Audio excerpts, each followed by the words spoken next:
Assalamualaikum semua orang. Ramai orang tanya macam mana aku buat thumbnail kan. Aku akan tunjuk macam mana aku buat thumbnail macam ni. Especially thumbnail yang kena cut macam this one. This one. Yeah, thumbnail macam ni. Yeah, aku like video aku sendiri, so what?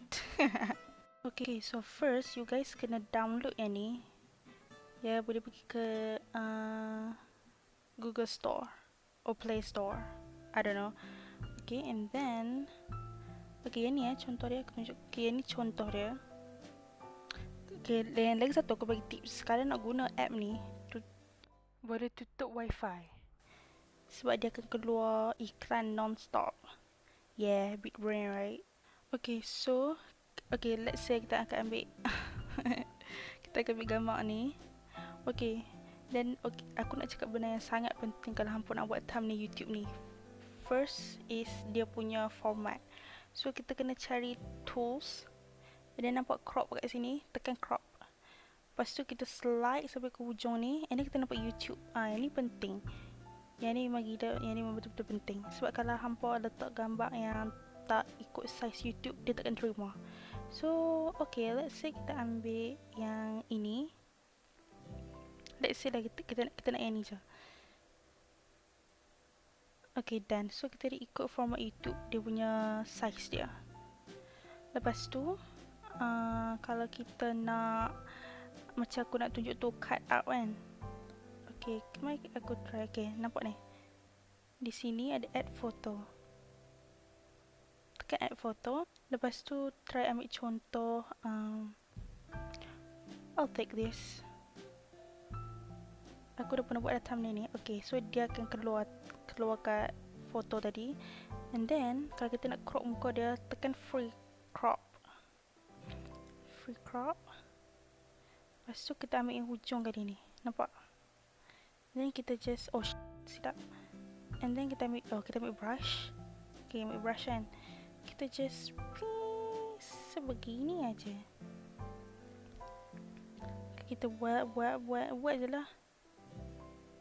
Okay, so kalau boleh kita ikut ke tepi-tepi ni dulu. Okay. And then kita tekan tengah-tengah. Okay, so yang ni aku buat tak berapa elok sebab aku dah pernah buat benda ni, so aku tak nak buat banyak kali. Okay, kita ambil ujung-ujung ni sikit-sikit. Okay, so kita just pergi kat sebelah ni tengok macam mana. Okay, so kita dah dapat dah muka dia sahaja. So kita tekan save. And tada! Letak je lah muka dekat mana pun. Tak kat sini ke? See? Yeah, like that. Okay, and one more thing, aku recommend you guys untuk download gambar-gambar meme ni. Macam ni kan. Ni aku dah cut dah.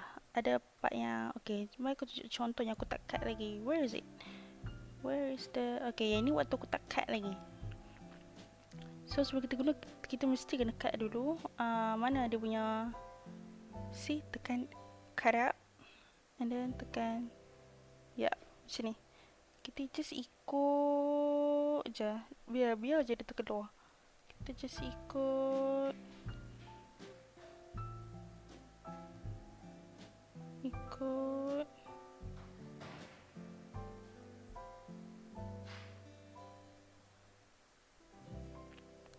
See?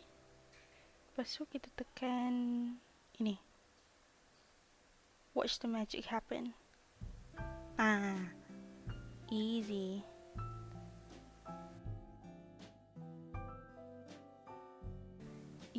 And then kita save. Tada! Kita dah dapat ada stiker ni. Save. Jangan lupa save. Okay, sambungan untuk thumbnail yang ni. Disebabkan tadi kan kita dah cut kan. So kita add. Okay, ni yang kita cut tadi. See? Lawa kan kita boleh letak kat sini. Kat budak kecil ni. Atau kalau kita nak tukar pun pusing sikit kat sini. See? It's very easy. So okay, contoh kita nak ambil mamak ni kan. Ambil. And then kalau kita nak type, kita type ni, bolehlah funny moments. Okay, and bagi aku lah kan, aku suka guna font yang ni, sama ada yang ni ataupun yang ini.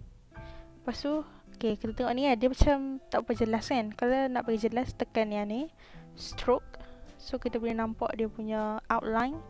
Tekan dah sampai 33 ke 30 ke boleh. Lepas tu ambil ke shadow. Macam tu lah. Bagi besar sikit. So dia ada banyak cara lah. Yang ni cara yang paling mudah sekali. Okay, sebabnya kalau nak ikut kejujuran aku, thumbnail ni bukan elok pun. Ni aku saja je nak tunjuk macam mana hampa nak buat thumbnail. So lepas tu hampa just tekan ni. Dan save ke gallery. And that's it. It's very easy. Pastikan you guys ada YouTube Studio. Okay, ni contoh video yang aku tak pernah release sebelum ni. So kalau you guys nak insert thumbnail, tekan yang gambar pensel, and then tekan gambar pensel lagi, and see ada yang YouTube dah bagi thumbnail tapi obviously dah tak lawa kan. So kita ambil thumbnail kita, and see ya, cukup je untuk ni. Jadilah. So it's very easy. So that's all for today's video. Kalau you guys suka boleh like, dan kalau belum subscribe boleh subscribe. Thank you.